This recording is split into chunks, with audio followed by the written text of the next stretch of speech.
Hello, good morning. Lamentablemente mi español no es muy bueno para hoy, así que voy a hablar en inglés para esta siguiente sección.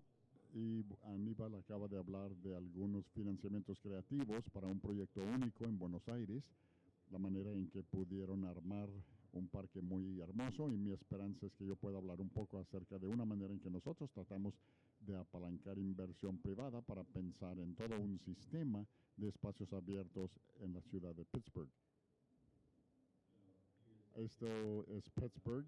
Yo trabajo para una organización que se llama River Life y espero que esta imagen les ayude a entender por qué. Pero Pittsburgh, los ríos de Pittsburgh no siempre han sido los recursos que son hoy. El espacio verde que ven en la parte delantera de esta imagen se construyó en los 70s y esa era el único parque que teníamos sobre los ríos hasta hace 20 años, cuando un grupo de líderes se juntaron y dijeron: necesitamos pensar en estos espacios no como lo que habían sido, que es drenajes industriales, sino como nuestra puerta de entrada y como recurso para salud y bienestar de la gente de la ciudad, además del ambiente. Entonces, un poco acerca de la organización. Nosotros somos una organización privada, no lucrativa, enfocada sobre una visión para la ribera del río, activando, celebrando y creando ese espacio para toda la gente de Pittsburgh y cualquiera que quiera venir a visitar, ustedes incluidos. Y nos enfocamos sobre lo que llamamos el loop, que es el área esencial de servicio, limitada por puentes en ambos extremos, pero cubre los tres ríos, así que hacia el norte tenemos el río Allegheny, al sur el Monongahela, y se juntan para formar el río Ohio, tres ríos muy sustanciales en Estados Unidos. Entonces, este loop se ha convertido en algo crítico para nuestro trabajo y realmente es el centro de lo que tratamos de lograr en términos de terminar un espacio abierto, completo e integrado. Eso es un desafío porque, bueno, aquí ven un poco más de lo que estamos haciendo. Estamos enfocados sobre completar ese loop y ampliarlo donde es posible e involucrarnos en temas críticos para esa obra. Hemos desarrollado una serie de estrategias y planes estratégicos para involucrarnos en ese trabajo. El primero fue este plan de completar el loop, del que hablaremos un poco, luego hablaremos de este instrumento financiero permanente, que es nuestra manera de encontrar la manera de cuidar este espacio perpetuamente.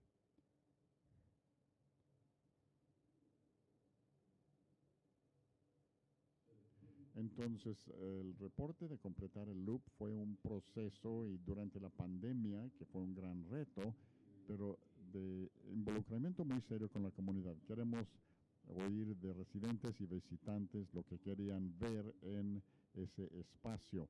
Así que nos involucramos con el mayor número de personas posible, principalmente digitalmente por la pandemia, pero tenemos excelentes respuestas y también en paralelo hicimos mucho para entender con qué estábamos trabajando, porque no era consistente y las condiciones en todo el sistema están por todos lados. Así que vimos espacios de parques muy bonitos en esa foto inicial, pero muchos de los segmentos, cuando los calificamos basado en estas condiciones que se muestran aquí, terminaron por calificar muy mal.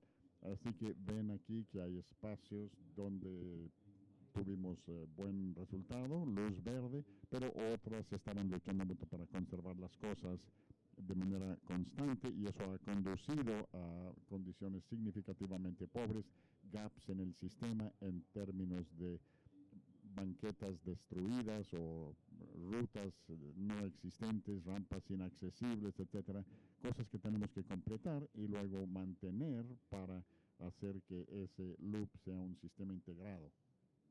De nuevo, están viendo la realidad que estamos enfrentando y mucho de esto se basa realmente sobre cuidado y mantenimiento rutinario. Estamos encontrando que simplemente no hay las normas de cuidado aplicados en todo el sistema y la razón para eso es que realmente tenemos toda una serie de dueños de este sistema. Entonces, para empezar, tenemos el gobierno municipal, que es muy típico, pero también hay un parque estatal, hay diversas agencias públicas, incluyendo autoridades del estadio, de estacionamiento, y luego hay 35 diferentes dueños privados que son partes de este sistema que están cuidando o no cuidando la ribera del río de la manera que esperamos.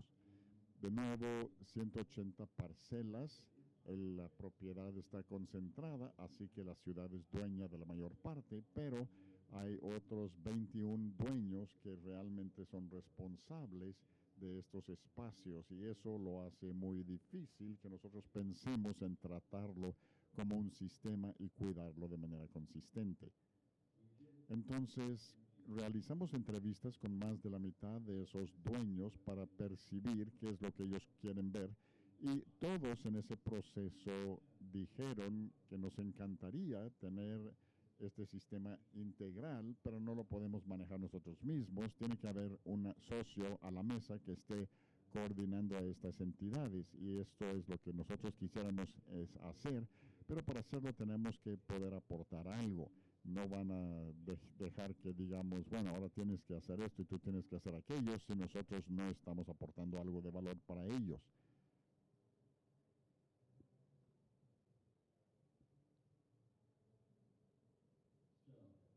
Entonces, lo primero que hicimos es que dijimos, bueno, vamos a tratar de entender lo que se requiere para mantener este sistema. Por lo menos vamos a aportar valor en lo que nosotros podamos decir, esto es lo que tenemos que hacer para tener un espacio público de clase mundial, en lo que en última instancia son 15 millas y 1,000 acres de espacio abierto en la ribera del río. Y lo descompusimos en 3 niveles de mantenimiento. Hablamos de mantenimiento de rutina, eso es diario, barrer, recoger basura, hojas, cuando el río se desborda, quitar el lodo, etc. Luego está el mantenimiento remedial, donde hay grietas en el pavimento o árboles que hay que quitar y reponer. Y luego ciclo de vida, que requiere reposición de bancas o equipo y cosas de esas. En este caso estamos enfocados sobre el día a día, el cuidado y mantenimiento diario. Entonces desarrollamos un modelo de costo para analizar, por una parte, complementación de nuestro trabajo, que era completar el loop y construir ese sistema unificado.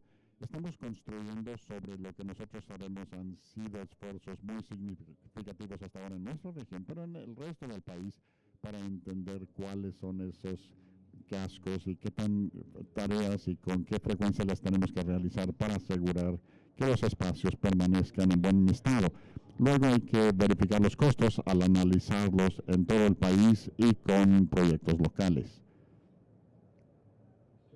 Entonces, para nosotros tenemos estos problemas simples de matemáticas. Este es el área que tenemos que mantener. Estas son las tareas que tenemos que realizar para hacer este trabajo.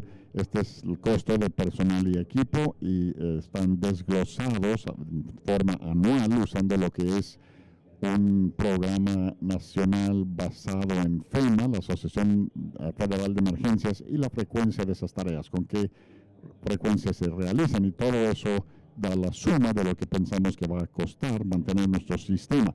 Luego desglosamos ese espacio para definir esas tareas por tipos de jardinería. A lo largo de los ríos en Pittsburgh tenemos espacio público legítimo, parques, que incluye todos los céspedes y bancas y jardines, todo lo que piensan ustedes cuando piensan en parques, pero también tenemos sistemas de rutas que son específicamente rutas de 2 o 3 metros de ancho en la ribera del río que tenemos que manejar para que la gente las utilice para ciclismo o trote. Es un régimen de mantenimiento menos intensivo. Luego está la jardinería natural, que en este momento no se atiende para nada. Espacios que se dejan silvestres, pero están infestados con especies invasivas y están denudadas al punto de que las riberas del río son muy inestables en ciertos lugares. Así que tenemos que manejar eso, pero ese es otro régimen aparte del espacio de parque planeado. Entonces, viendo todos esos diferentes tipos de terreno, esto es lo que tenemos que hacer en cada uno. Esta es una hoja muy grande y complicada, pero con gusto lo podemos compartir. Sé que estarán disponibles en línea y pueden profundizar en los detalles si gustan. De nuevo, estamos comparando lo que nosotros sacamos de nuestro modelo, diciendo, bueno, estas son las tareas y frecuencias y áreas con lo que sabemos que estamos pagando por ciertos parques y espacios abiertos alrededor de la ciudad. Y sintiendo que estamos bastante acertados. Una vez que reunimos todo eso, llegamos a esta conclusión, que es que no estamos gastando suficiente dinero para atender este espacio. Pero pensamos que ese es un gap muy significativo, $500,000, creo, a 20 millones de pesos por año por este sistema en términos de trabajo de día a día.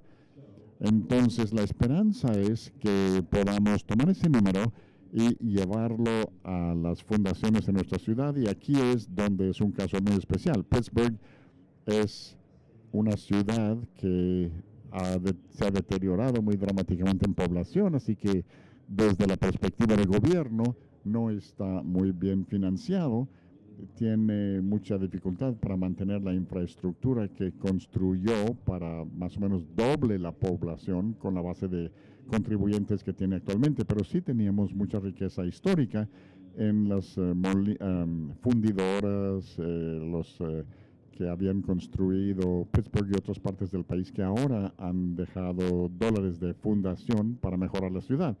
Y nuestra esperanza es apalancar esos dólares, pero yo diría que hay otros medios mediante los cuales podríamos apalancar inversión privada, es decir, fundaciones internacionales que les interesa mucho este trabajo o inversionistas privados, y la meta entonces es aportar dinero a la mesa para construir fondos para suplir ese gap.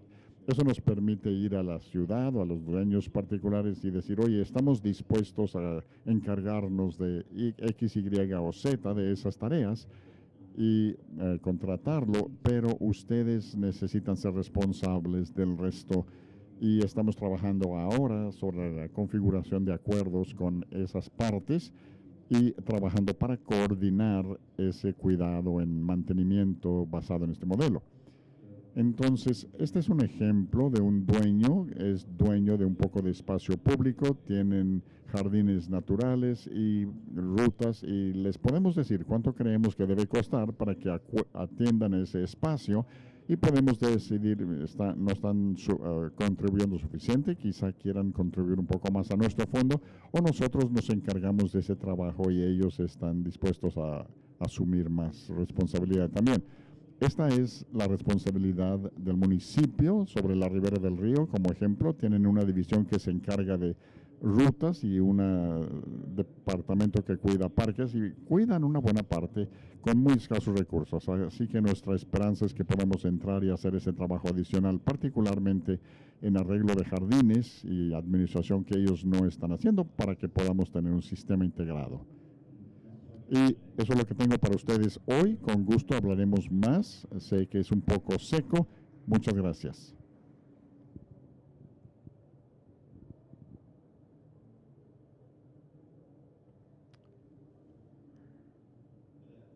Hello, good morning. I am Rodrigo. I come from Brazil, and I'm going to speak in Spanish. So if it's not clear, please ask me, and I will gladly answer any questions. I'm going to talk to you a little bit about what's happening in all of Brazil, in the main cities, and it has a lot to do with the two that spoke before me, what they presented, and what we are seeking private resources to improve the public spaces and public parks in our cities. So today we have over 30 projects, 30 parks actually, in different cities, in the main cities of the country. And these projects are developed in different points, in different moments. Some are already in operation. We have the investment made, and the others are still being studied. And what we expect is an investment of 480 million reals in those 30 parks at an operational cost which is estimated in 133 million reals uh, by all the owners. And why are we seeking that model for the Brazilian parks? I'm going to explain this a little bit more. Because on many of our problems, and we have problems in many of the developing countries, are difficult to overcome. Whenever the budget of the city is poor, the parks are the first that suffer. So clearly, all of us think of the experience of our own areas. And another thing is that many parks in Brazil don't have a recreational budget permanently, like activities, but this is something that people cannot rely on. And many parks don't have the possibility of purchasing food or a bottle of water. So it's not uncommon that people go to parks and have to leave because they got hungry and couldn't buy any food. And a very common model in the U.S. and other developed countries, for us it's difficult because it's the model of conservation, like a Central Park. Firstly, because we don't have many organizations with a capacity for managing parks, and developing that takes time. And the other issue is that we don't have incentives for the taxes that are paid to be donated to those organizations. So people are not going to donate they don't if they're not earning something from it. So what we see with what I call full concessions are concessions where a private enterprise invests to remodel and improve the park, and then they are in charge of maintaining all the space. So they will do cleaning services, they will maintain the gardens, the lawns, the trees, and everything. And how is that done? It's not carte blanche for people to do whatever they please.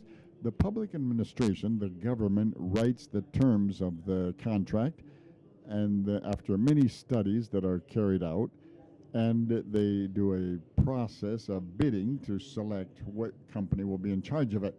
Unfortunately for us, it's difficult to Aníbal and his colleagues in Argentina to say the best project. We achieve more for the money and less diversity of the project. But this is the lot that we came upon, and the company accepts what's in the contract, and they must do everything the contract establishes that you must do. And then the municipal administration will oversee that contract with indicators of development, of performance that are clear. And if the company does poorly, the municipality has to pay more. So there's an incentive for the service to be better and better, because the better it is, less you pay. So how are these contracts created? In general, I gave you an example here with hypothetical possibilities, but we need to lay out very clearly what cannot be done. For example, we cannot charge for working in those parks. They're public parks and they continue, so that's forbidden by law. If somebody wants to put it in the contract, it wouldn't be possible. So we also have to express what we don't want done, for example, buildings and so forth. But what is permitted, we have to create a border, and what's within that border can be in the contract, and that will be approved by the municipality, but it gives the private company a certain freedom to look better at the initiatives they want to create in that park within the limits established by the government. And now I don't know how much time I have. I am going to give a couple examples. This is from Porto Alegre, and this is the Harmony Park, and around the edges of the river we have the waterfront, Guaíba. So what happened with this? The Harmony Park is a space in the middle of the city, in the region where the city gave its back to the river and now is trying to look at it again. And it's a space that from October to August, nothing happens there. There's nothing. It's dangerous at night. There's no safety. But in September, it's a time of glory because it receives the Farroupilha camp that builds many wooden structures, and they celebrate the Gauchan culture of the southern Brazil that we share with Uruguay and Argentina. And there are many celebrations for the entire month, cultural, many meals, and 800 tons of roast beef that were served. So in September, the park should receive all these people with all these structures with 1.4 million people. So how is this done? By creating flexibility so that we can think of new interventions. What they achieved in Porto Alegre was to establish an area which should be reserved or preserved for the campment. There are 75,000 square meters, 45% of the park, which should be prepared to receive those people in September. But likewise, they can receive those people throughout the entire year. And the conclusion of the park, and this is the buildings created by the company, limited 20% of the park to related to Rio Grande do Sul culture.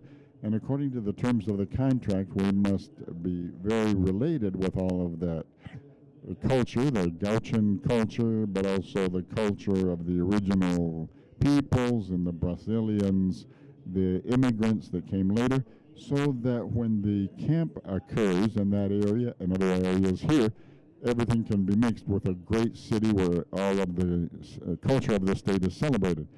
And then on the waterfront, there is a beautiful park project of Jaime Lerner, which was constructed by the City Hall, but the private company, the same as it manages and administers events in the park, Harmony Park, is also in charge of providing services in the other part of the park. So even though there's not necessary to make investment, has attracted many new things that are bringing more and more people to the riverfront. Here we see some kiosks that were built, some playground games, and this is the Oktoberfest where we celebrate the German culture. And for the World Cup, we'll have concerts of the transmissions of the Brazilian Cup that we hope to win. And this brings more life to the park. And these are all interventions that are temporary. So we remove them and the park goes back to its original aspect and there's no problem. But all these people drive the economy of the city, and that is happening today in Porto Alegre. And finally, I'm going to talk about Sao Paulo, the Park Ibirapuera, Ibirapuera Park, as you can see here. This is the Ibirapuera Park. It's the most important park in Sao Paulo, perhaps in Brazil, and it's a tremendous park. There are many cultural structures with museums and concert halls, and it was created by Skalmer Meyer. There's a more contemplative area, but although it's the most important park in the city, it didn't escape the problems that exist in all parks. This is a tree that fell on the administration of the park, and it fell, and that's where it remained. And not that they didn't have the money, but it's costly in terms of time and work, many times the municipal administration, to do something about this. So they, since there were many empty buildings, they simply moved to another building, and that was left there. This other one is a pavilion, which is projected by Scully and Meyer, which for a long time held the government of Sao Paulo, and after they left, it was closed because of lack of maintenance, and there were plans to install here the Port of Brazil Museum. We have all of the items, and I've seen it before it opens. It's beautiful, but they didn't manage to do that either. They began to do the restoration, and it didn't go very well. So the project of the concession, I'm not going to give a lot of details, but they consider the reopening of that pavilion, which is here, the reformation and new use of the old home of the park administration. So it's the responsibility of the company to do all these renovation services, and to distribute the services to the visitors.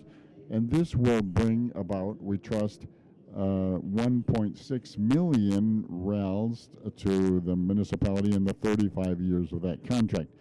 But what we like most about this project is not what they are going to do in that park, good or bad. It's the most important park in the city, so it's always doing well. But what I like more is that the company itself, the one that's going to do the concession, is Ibirapuera, is going to manage another 5 parks in the periphery of the city. There's a very unequal city.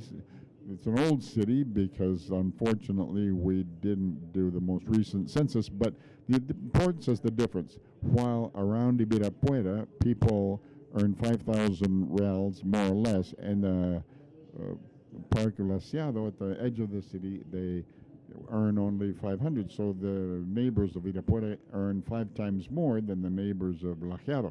But with this project, the same quality expected for the Ibirapuera Park will be the quality expected for the other 5 parks. It's the same with the indicators of performance. There will also be the same for all of them. So it began in 2008. The beginning is always more difficult, but the municipality did a survey recently, and 90% of the visitors to that park approved the current parks management. 70% of the people believe they are better than before the PPP project. And when we compare the results of some things for Ibirapuera, were the most important, in other parks, the approval of options for food and beverages are approved for both, and more than the others. When we talk about maintenance of the park equipment, Ibirapuera approved them much more than the other parks, so that assumes somewhat questioning regarding what's packing, but this is very new in Brazil, so we are still developing and creating new solutions. And to close my presentation, I think the message I would like to leave is that after establishing the project, the governor must talk a lot with the citizens, and projects are made by people, but they also need to talk about with the private sector and companies, because everything that we're discussing here is done with money that comes from those companies. So we must all together, society and government and the private sector, achieve something good for all of us together. So that is what we at the Semilla Association are doing, supporting governments with this type of private projects, but also alliances with government participations and other cycles as well, natural urban parks. And I invite you to visit our website and visit some of our publications. For example, Park for Everybody, we have it in Spanish. We also have it in English. Tomorrow, Olivia, who was here, is going to present this. So I think that's everything, and I'm available to you. Thank you very much.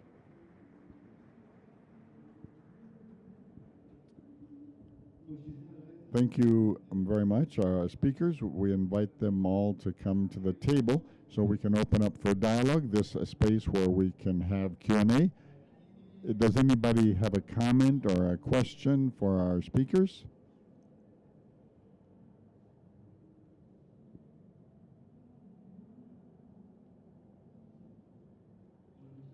Thank you very much for the presentations. I come representing a municipal government from the metropolitan area of Guadalajara, and what we have found in issues of concessions is resistance sometimes by society to perceive this as a loss of an area that was public and was now privatized.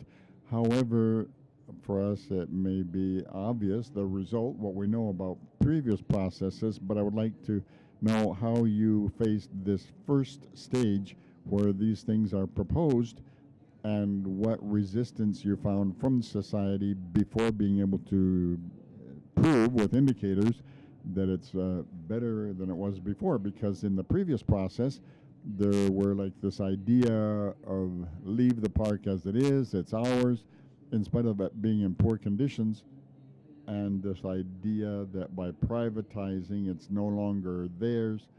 or also generate much criticism, because how is it possible that our taxes are not enough to have public spaces in optimal conditions? They're stealing the money, and so there is a controversy opened regarding why there isn't the funds that should exist, and it's very difficult, this challenge, especially in the beginning. Once it's working and you can prove it, I think it's easier to reflect it. But how do you face this initial moment of collision with the society's desires? I'll take the questions because we have exactly the same problem in Buenos Aires.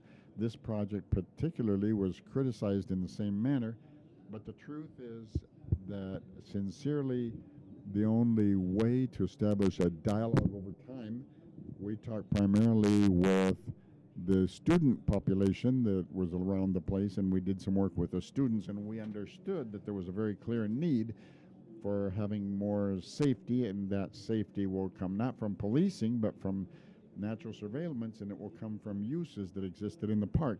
So the great opportunity for West was that since the subsoil was underused, it wasn't necessary to use surface of the park for concessions. The park remained exactly the same, but the private project proposed to create that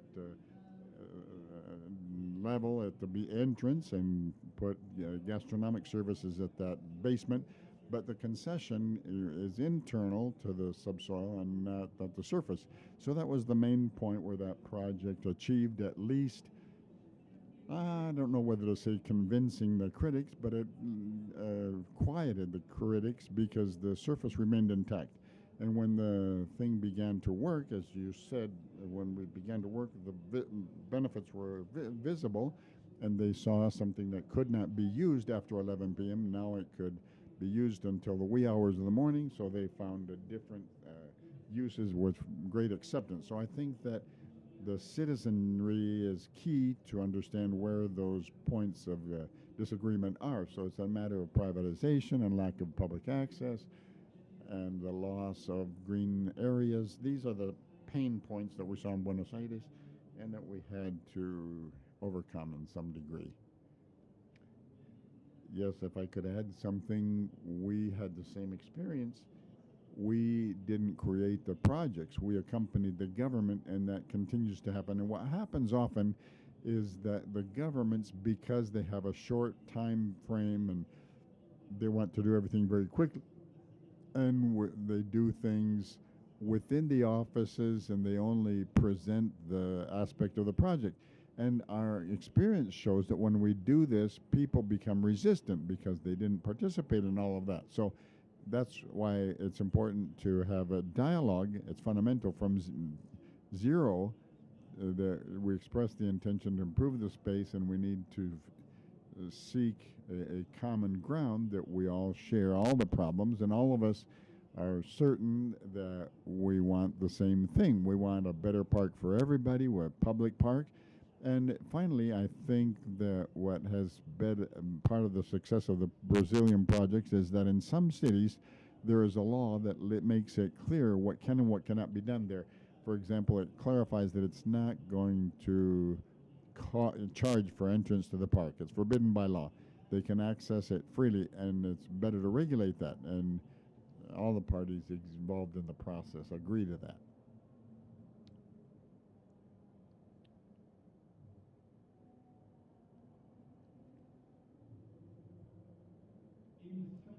Precisely on this point is where I find some questions.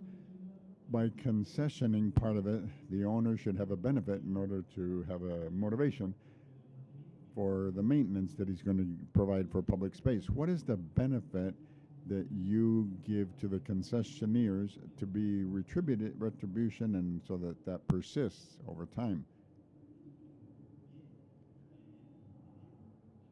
Most of these cases, the benefit for the company comes especially with services such as rent, the sales of food and beverages, but also with events. We notify all the people that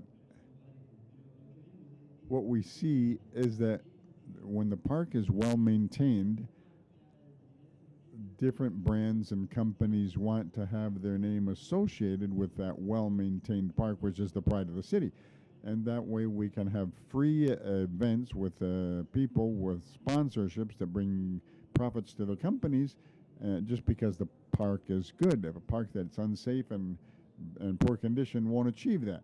Especially that's where the earnings come from for these projects. Our case was exactly the same. The concession includes 2 movie theaters and gastronomic offerings, and for gastronomic and theater we have constant income as a result of the rents. And the fact that it is safe and it brings people to the park, so it's inserted in the framework of a lot of students that walk through there every day. So there was a large public desiring a place for meeting, where to have something to eat after class, and where to go, where to get together, because the university public needs meeting places, and this could provide that. So there's a point that I think that it ends up having a good productivity in the gastronomic spaces that have a demand and cover a real need. They meet a real need for the people. Sí, voy a decir, yo sé que esto está fuera de mi presentación, pero hemos tenido resistencia muy fuerte a las concesiones en la ribera del río porque es principalmente condición pública, pero también puedo decir que de los 3.600 personas que entrevistamos, todos quieren más concesiones porque eso le da vida al espacio, así que no necesariamente es tema de espacio público contra espacio privado, sino creo que los dos se benefician mutuamente.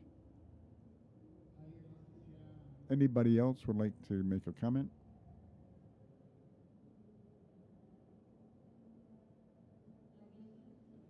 Mi pregunta es para Gaby. ¿Qué dirías que es el reto más grande que enfrentas al hacer mantenimiento postmodelo y cómo lo resuelven? Creo que el modelo de mantenimiento es uno construido sobre muchas suposiciones. Pensamos que este tipo de espacio requiere este tipo de mantenimiento. Creemos que va a requerir tanto tiempo. Y la gente en nuestro gobierno municipal dice es que han intentado por muchos años rastrear cuánto tardan sus obreros en hacer este tipo de trabajo. Y la respuesta es que realmente no saben. Así que batallamos para empezar las respuestas correctas a cuánto va a costar exactamente.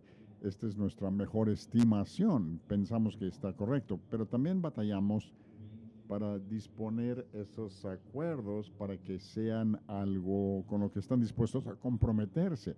Si no están seguros cuánto van a tardar para recoger basura 3 veces a la semana y tienen el personal para hacerlo, no van a estar dispuestos a firmar un acuerdo, un documento que los obliga a eso. Así que encontramos manera de desplazar un poco para que acuerden hacer ciertas tareas y cantidades globales de horas o dólares para poder decir, bueno, podemos comprometernos hasta este nivel.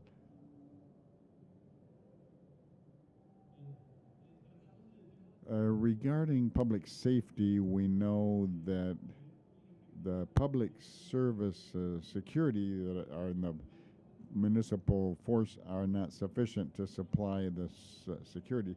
What has been the strategy to provide safety, knowing that is well illuminated with more open spaces where people can see some security? What's the strategy that you've implemented to resolve this need?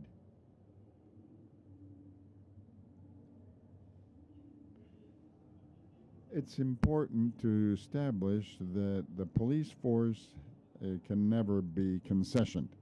It's of the state and always will be.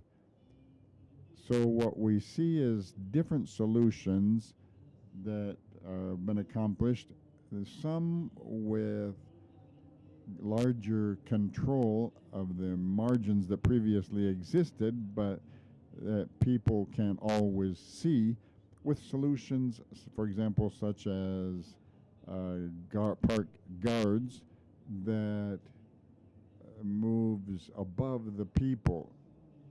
I don't know what it's called in Spanish, but they move much faster throughout the park, and people think that there's a lot more people there, but there's really just one agent.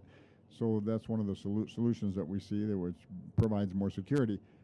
More people in the space, more lighting, more services, more public safety.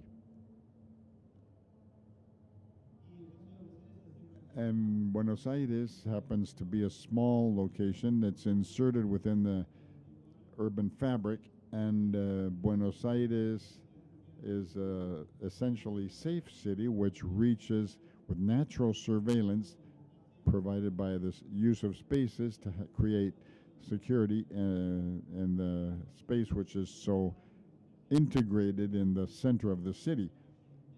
Sao Paulo is an enormous park, and I think there are many people around it. Very complex, but this, because it's small, we had sufficient surveillance.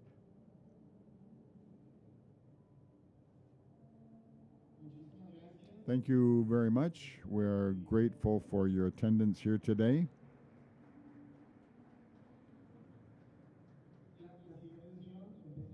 The next session begins at 12:25. Thank you very much.